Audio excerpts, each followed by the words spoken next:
Hello Vegas. I am the AI generative art created specifically for today.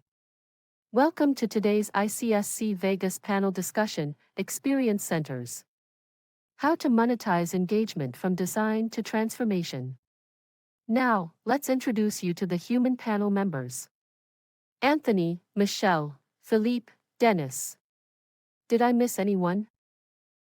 Well, I think we just clarified, we are missing our colleague Anthony Maldonado, but I am Michelle Collins. I am the President and Chief Experience Officer of a non-agency. Our firm creates first-of-its-kind experiences for clients such as Phillips Auction House, Lancome, Lalique North America, Richemont North America, and we have the very distinct pleasure of helping the first airline debut at CES in 2020, which was Delta Airlines. So I have the pleasure of introducing my colleagues who are here, human colleagues. Hello everybody, Dennis Marnick, Senior Vice President, Leasing for Westfield. And I'm looking forward to having a conversation with you all. And I'm Philippe Fisson. I've been involved with the world of fashion and luxury goods for more than 30 years on a global basis, and mostly on the strategic and distribution side of the business. So today came about very clearly by three human beings who were having a conversation, separate and then together, really kind of discussing the state of affairs of retail, consumer experience, technology, AI. Hence, what we did was we started with creating an AI avatar to set the tone, given the advancement of such. So today's session, which we hope to be able to answer, we thought, first and foremost, we thought it would be very smart and wise of us to ask them just a little bit smarter than us at this point. So the session, the question we posed, we asked ChatGPT. We thought we better check in to see what ChatGPT thought about what we're proposing today. So let's just show you what ChatGPT had to say.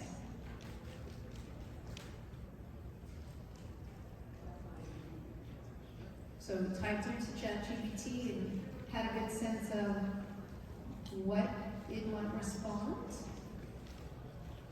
And as you can see, if anybody would like to do a time stop watch on this, we three have been talking about this for about a month, selectively, and then as a united front, we've been talking about this for about a year. All right, so ChatGPT, pretty fast. Let's take a look at that. I'm sorry, I'm not wearing my glasses, so it's a little difficult for me to see. But let's just take a look. All right, ChatGPT is going. We've got automated personalized services, spaces for creator collaboration. We have community and event spaces, green and sustainable practices, integration with virtual economies, adaptive and resilient designs. As AI, robotics, and technology continue to evolve, the role of shopping centers is likely to undergo significant changes. Okay, did anybody do a stopwatch on that? I think that was about a minute. So what took us a year to formulate, ChatGPT did it for you in a minute. So Dennis, I think we talked about this. There's quite a few points here we feel AR, VR, sustainability, they're in play, right, at URW? Absolutely.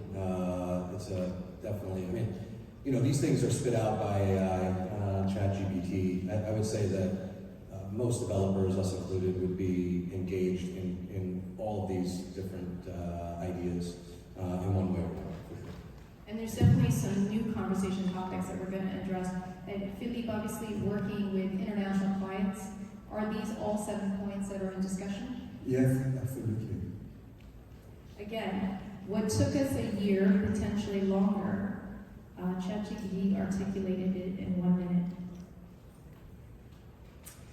So I was then asked to take a look at these different defining points and to bring some kind of answer from an experience perspective. So we each three have a very different point of view. We come from very different backgrounds. So when I was asked how I would articulate the answer to the question, I said it would probably be best for me to show you what I call my word visual Jenga. Why are words so important? Well, because AI uses human language, right? How we articulate to engineer the answers. So in this case, everything in the white is considered to be emerging and potentially new to this audience. Everything in the purple is what you've been talking about. So, here it is. Here's your word visual Jenga. A lot of words, right? More than likely, many of you have not had to consider what these really mean.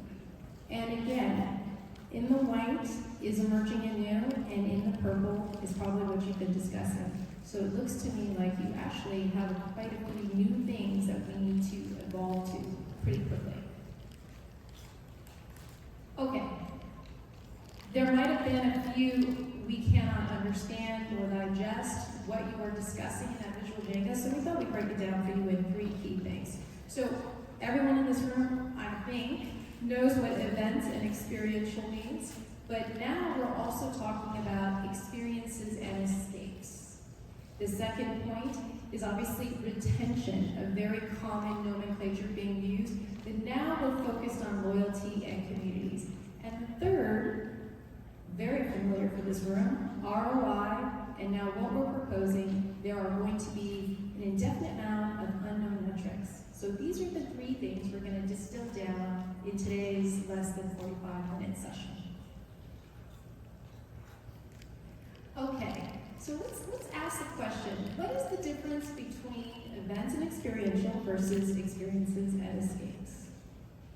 And I would like to do this in an engaging way, so I know there's no microphone out there, but could someone just give me a quick rundown? How would you define an event versus an experience? And I'm going to go to the gentleman in the 1, 2, 3rd row with the jacket, with the glasses. Sir, how would you describe events versus experiences? Well, you put me on the spot. But I think an event is a prescribed group function that's being provided by the venue. Experiential can really be a much more personalized or individual offering across a range of touch points.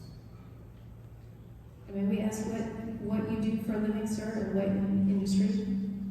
I am an architect, and I work with a group that does promotional platforms through digital technologies.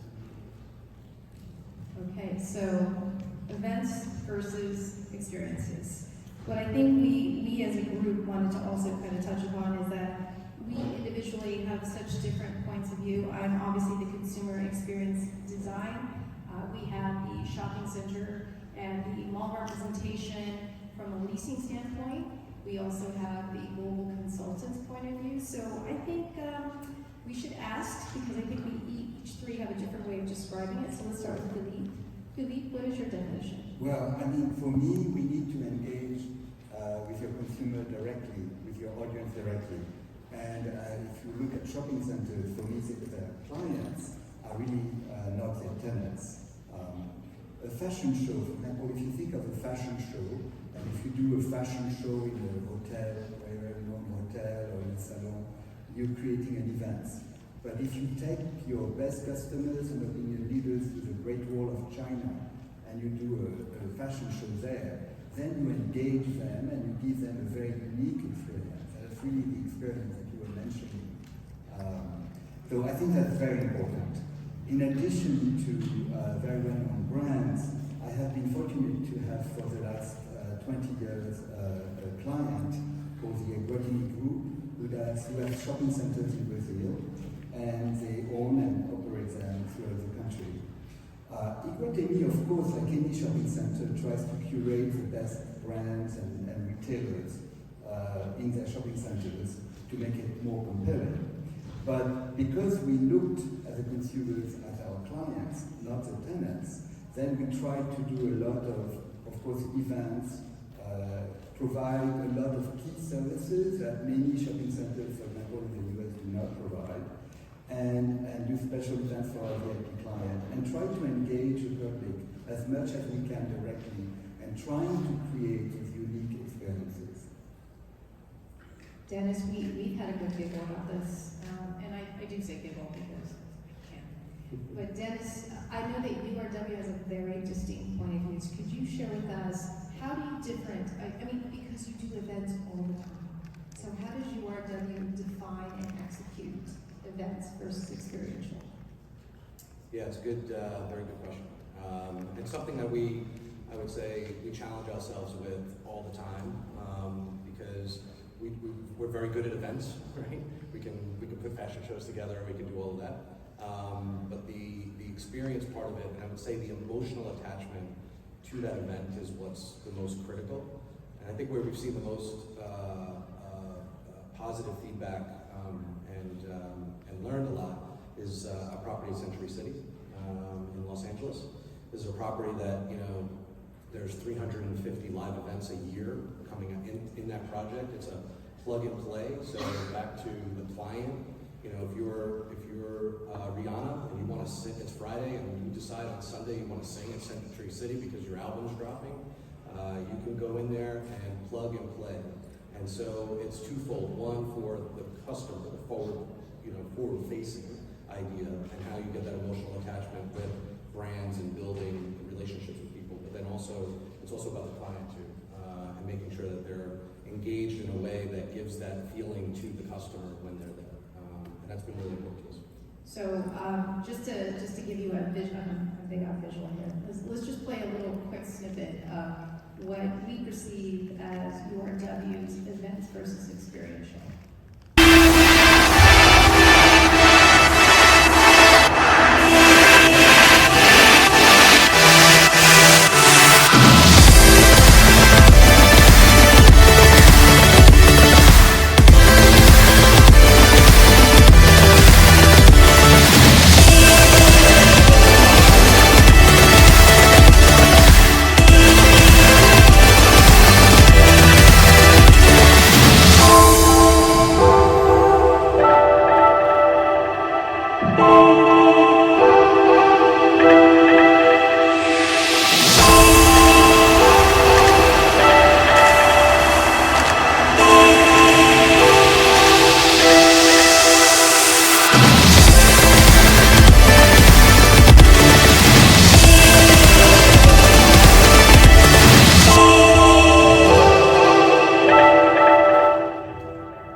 And so what you'll see there is really this idea around how do we take an event and program into food and beverage, right, in a way, because food is an experience when we go out to dine, for sure.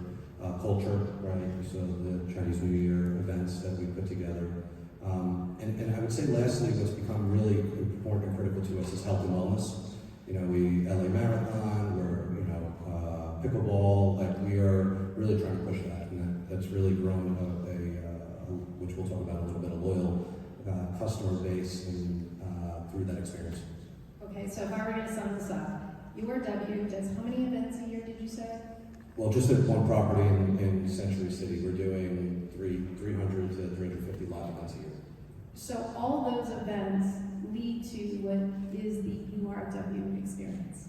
So they comprise of a multitude of events that engage the communities to create what is defined as what you can expect as a consumer as a URW experience. The reason it's really important that we reiterate what he's explaining is because from his point of view to when we design experiences, this is how we see the lens.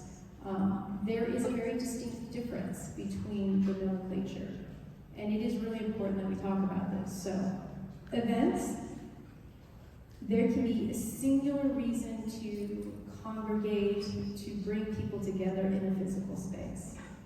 But from a brand side to the experience design expert side, the experience is about creating not transactional, it's about personal, meaningful, direct engagement. You cannot develop that by doing a single event.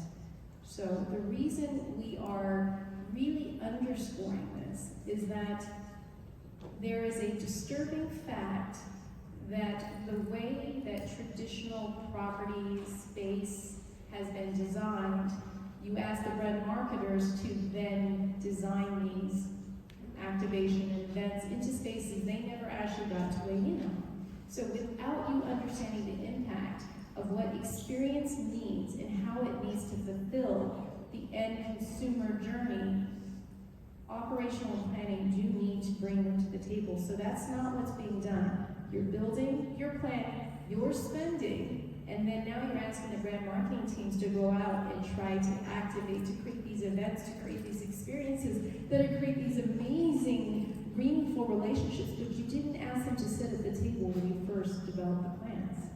So that is the problem, and that's why I iterate that it takes how many events to create a URW experience. So I would challenge the thinking to it. And a lot of mistakes. And a lot of mistakes, right? So, all right, let's talk about that. So, one of the things that got us to this moment was I wonder, what does that mean on your budget, your operations, and your planning? So how much do you actually generate or lose because of that? We are now going to talk about just making sure that we understand ChatGPT did this in 1 minute, just to be clear. So we have a very clear understanding of the purpose and focus. Experiential marketing is about creating memorable, right, experiences, evoking emotions. I'm sure all of the developers and the operational CEOs, you guys want to talk about emotions all the time, right? Make sure that the property really evokes that happy feeling. I'm sure that is what you guys discuss in those rooms. Well, sad to say, you might need to start thinking about that because that's actually how you create experiences. You need to focus on what that meaning and that relationship is.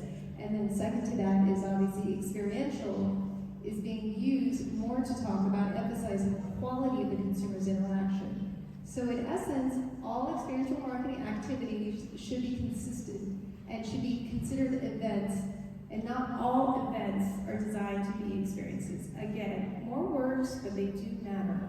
So if you do not understand how to use this nomenclature in your everyday vernacular, I would highly suggest that you spend some time doing so. And it's not just the brand marketer side that need to understand this. Experiences, and then there are escapes. Well, I will say to you that at the top of the pandemic, one of the things that I was tracking was the cultural consumer mindset shift. And it wasn't just during the pandemic, so I've been watching this for over a decade. And I've been doing Experiential before it was called Experiential. So at the top of the pandemic, we partnered with Kimpton Hotels to do a 3-city, what we called Kimpton Escape. So each city had a different theme, whether it be wellness, emerging designers. What we then did was we created a 5-day experience consisting of multitudes of events with brand activations that engage the community to transform a property into a destination, not just for the hotel guests, but for the community at large. So the key note here is it wasn't about a hotel. It was that we leveraged the space.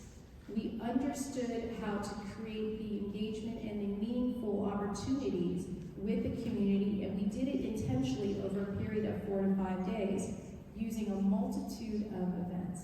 So again, I'm sorry to be repetitive, but the whole point of this workshop is to help further the discussion and get you to an answer and a solution. So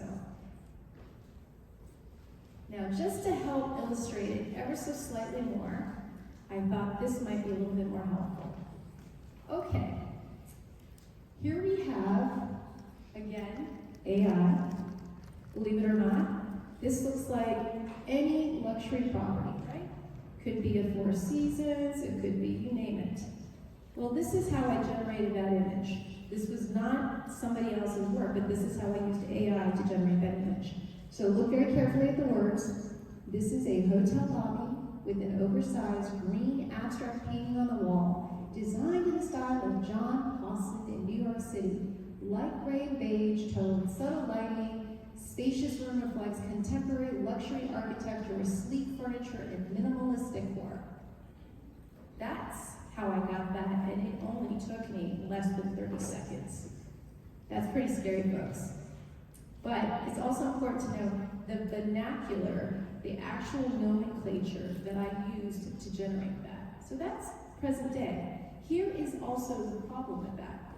This is a very cube-centric, very square, clean environment. I don't know if I'm going to really generate meaningful, warm, happy feelings in this space. Now, selfishly, having consulted with even Philippe, we talked about it from the brand side. Brands need flexibility. So let me show you an alternative look. So while we talked about this present state, I took a stab one more time to show you what I think is the future state. This is what I generated using AI, and let me show you some very distinct nuances. You'll notice the curvature of the space. Sure, architects are going to tell me that is going to be almost impossible, it's going to break the bank, but what I will want you to focus on, do you see the warmth of the living room designs? Do you see how one could spend space and time unifying the whole space? If I'm a brand and I'm looking to activate my very important client, this is a very attractive space where I could do one-to-one salon meetings. I could also engage the whole space. I could curate it with product. And then look at the way that we're proposing how screen technology is used here, right? It's about taking people forward. What I learned when working with Delta in 2020 was the future of travel. And what does that feel like? And that's how we designed it. So let's just take a look at how we got there. All right, very different language here. Future, luxurious space, hotel interior, elegant furniture, high-tech design, soft lighting, comfortable seating areas, luxury activities, creating an immersive experience on board. And there's reason for that. Futuristic architectural details of luxurious interstellar living spaces in the style of futuristic luxury space station lounge interior with large circular windows. Okay, Philippe said something very interesting earlier. Did you catch that he mentioned to the Wall of China? If you can't take your very important clients and the whole community to the Wall of China, why can't Wall of China come to you? The idea is that future design is not going to be what you see today. So with that being said, I thought it was really, really important that I asked the expert in this space. So Philippe, I know that we have a lot of things when we agree, but share your point of view. And so we don't, of course, absolutely. Please share your point of view. Well, I believe that you need many different ways to engage with your consumers and your clients because you deal with a plurality of taste and behavior. In terms of spaces for a mall, you need to have quite a few options for your tenants to use or yourself to make a number of activations. Of course, in my experience, it's easier when you design a new shopping center to create some spaces. But if you have an existing shopping center, over time you can repurpose some spaces. It requires, I think, constant concern from the team and also, of course, some regular investment. If I think of the client in Brazil that I have, the Guatemi Group, 12 years ago we built a new mall in São Paulo, the heart of São Paulo, called JK Guatemi. That mall has roughly 340,000 square feet of GLA. And we decided to create some spaces that we could use for our tenants, or they could use directly, and we decided to create 5 spaces for that shopping center. The smallest one was 3,000 square feet. The largest one was 10,000 square feet. In total, all those spaces represented almost 10% of the GLA of the mall. I think that that's very important to have the needs of your ambitions, I would say. Let me share with you, if you can, a short video. I'd like to share that with you.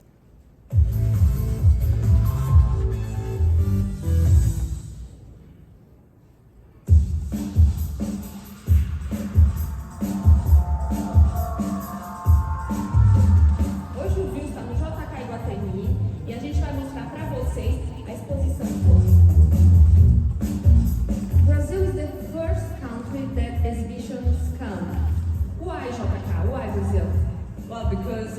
first time ever in Brazil, and I really had always this idea of falling in love with Brazil, and so what I was expecting of something very special, as actually is happening every day and every night here, especially with the collaboration with Carlos, and so I really wanted to bring with me something special, something unique, something that is never done before. So probably it would be just the beginning of future collaboration with other countries, but to me it was really important to bring with me pieces from the archive and to show to Brazilian people the history and some pieces that are telling a lot about the history of the world. I don't know if some of you can say, have an idea of when that video was shot. I don't know if anybody would have an idea. Take a guess. 5 years? 2 years? Wait, I see hand. 10, yes, of course. Because Frida Giannini was the designer of Gucci at the time, in fact, left the company a month later after that interview. And since then, she was replaced by Alessandro Michele and more recently, Salvatore Sala. So 10 years old. 10 years ago, this client of mine was able to bring the Gucci Museum for the first time outside Florence. And of course, one of the reasons we could do it is because we had a space of 10,000 square feet to be able to do it. But also we had a good relationship with the brand, and we had the credibility to arrange such an event and experience for the public. Okay, so let me read the little language now. 10,000 square feet. Anyone in this room know plenty of places that have 10,000 square feet that could use a rehab innovation? I think we do. Well, 10 years ago, folks. Okay. All right. So Dennis, obviously URW has 10,000 square feet. But you were actually sharing with me, I thought, some very interesting new technologies, new developments from the URW perspective as well. Yeah, we have a large out-of-home digital network, right? And we utilize that mostly as a media component to the shopping center. Meaning, if you are opening up in our shopping center, or you're a brand that wants to build, you can utilize that network and connect digitally to the customer. And what that does for us and the brand is there's a measure of information that comes out of that, right? So it'll give you general demographic information, which is 5 years old. And so where we think about how the next iteration of designing shopping centers is utilizing a bit of the AI component potentially to explore the customer journey into the shopping center. Well, I actually snuck these two pictures in, so I'm gonna just play this because I thought what was very striking is that there's some real thinking behind it, plus the technology, because obviously. Yeah, so I mean, you look at this picture, it's clean, it's grand. This is, we are redeveloping Terminal 1 JFK. This will be a part of that. We have 200 spaces to lease, so if you have any tenants, come and talk to me afterwards. But very exciting about, clean sight lines, simplifying some of the design aesthetic to really just make sure the brand pops.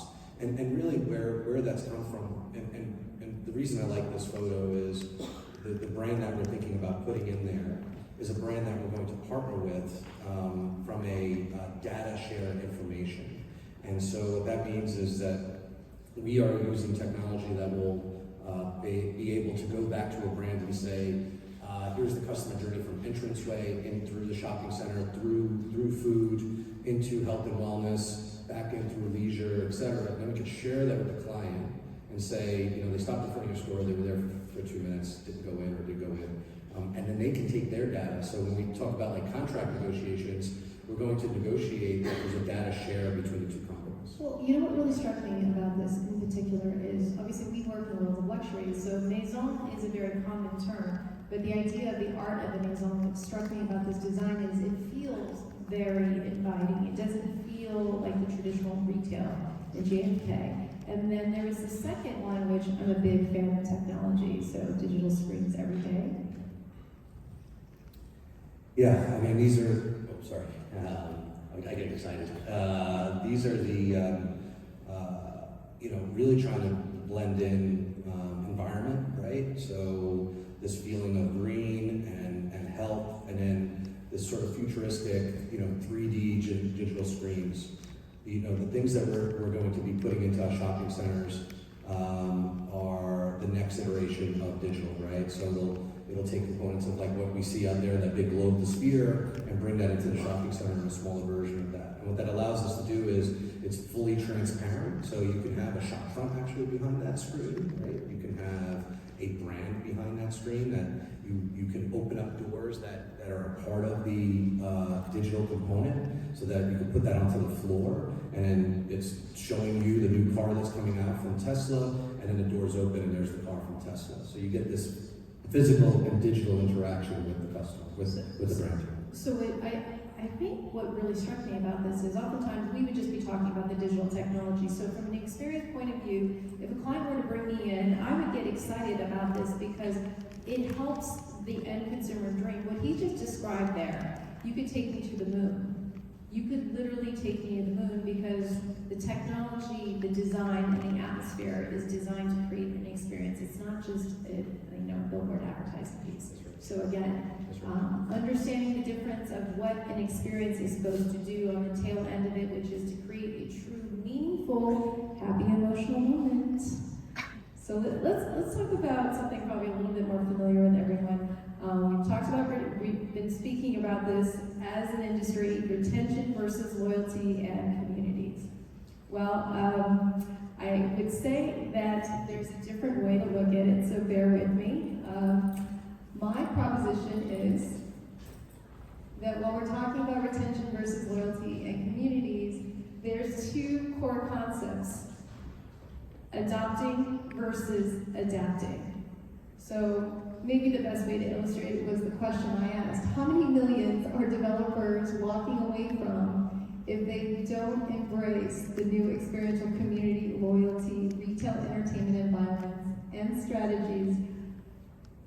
Just in a nutshell, it's very simple. Philippe showed you something a brand did 10 years ago. And I can be very candid in this room to say, I still see that happening now. And those individuals in those locations are pushing this as innovative and new.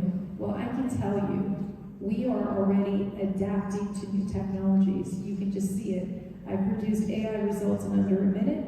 I generated beautiful AI renders of space in less than a minute. So if you're still talking about a museum in a 10,000 square feet, an installation, then you are adopting a 10-year-old idea. So you have no idea what we are already adapting to, so you're already behind the 8 ball. All right, so here's the real fundamental question, right? So let's just ask Philippe your perspective on this. Well, I believe that to adapt to its consumers requires a lot of agility and openness, but also dedication and vision and a long-term desire, which unfortunately in too many instances is not always there. Selling, for me, is never the objective, and I used to manage retail stores and regions and countries and so on. I think that it's always the key thing is to engage with your consumers one way or another. If you're a salesperson, if you are a shopping center, if you are a philosopher, once you engage with the consumers, you will become aware of its lifestyle and mindset. And if you engage and the consumer has the money and your product, you will sell your products or ideas if they are relevant to the consumer. Most luxury brands, and not necessarily luxury brands, more accessible brands, have understood that and they really want to engage your consumers one way or another. I think for shopping centers, they basically need to try to do the same thing, but with the tools which are available to them. So of course, those tools, you have the space, you have the physical space that you can use to engage them.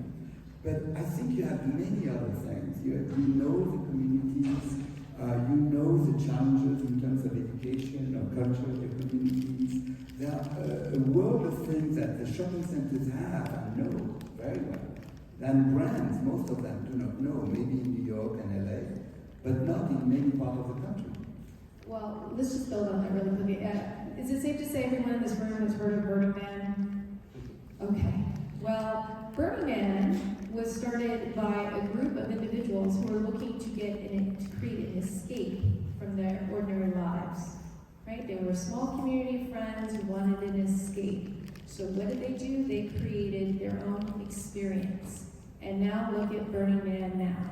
So again, I'm going to wordsmith this to help bring it home for you. But that is a prime example. You are in Las Vegas. So way back when, Las Vegas was not necessarily the experience. It was an endpoint. It was a destination meeting ground. But now Las Vegas is the destination filled with experiential and experiences. So Dennis and I had a different conversation, and I thought it was I was, kind of putting my foot in the mouth for a second. And I said, Dennis, here's why it's so important. This conversation needs to happen because I feel very strongly that adapting, it comes down to if you're adopting and we're adapting, you've already lost market share. So you've just spent millions, potentially billions, right? So Dennis, you had a really great point of view on this.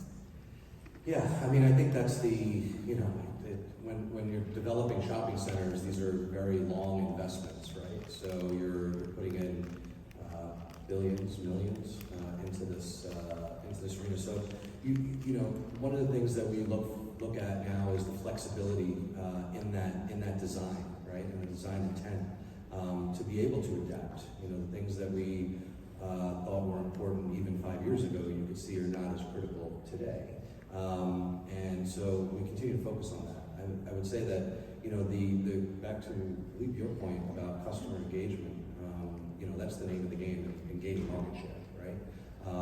And so it's this personal connection that we want to make with the customer daily, if possible, whoever comes into our shopping center, whether that's through the automation of the brands that we put in there, or the events that we do, or the design that we put together. And so, I would say that we even see it in some of the negotiations of contracts now, like leases. Even the tenant is realizing that, it's no longer, I need a 10-year deal. Now it's 5 years because I want to make sure that I can adapt, right? And engage with the customer differently as they change. So that's really exciting to see. Well, I wonder how many in this room have ever asked yourself the question, if your role merits answering this question, which is how much money do you think brands spend activating off property? Because you haven't designed a space that will accommodate where they want to spend their millions of dollars to create experiences. So they have a store with you, but they have to leave your property because you didn't design a space that flexes to their need. And again, they're 10 years in advance. You're adopting, they're adapting.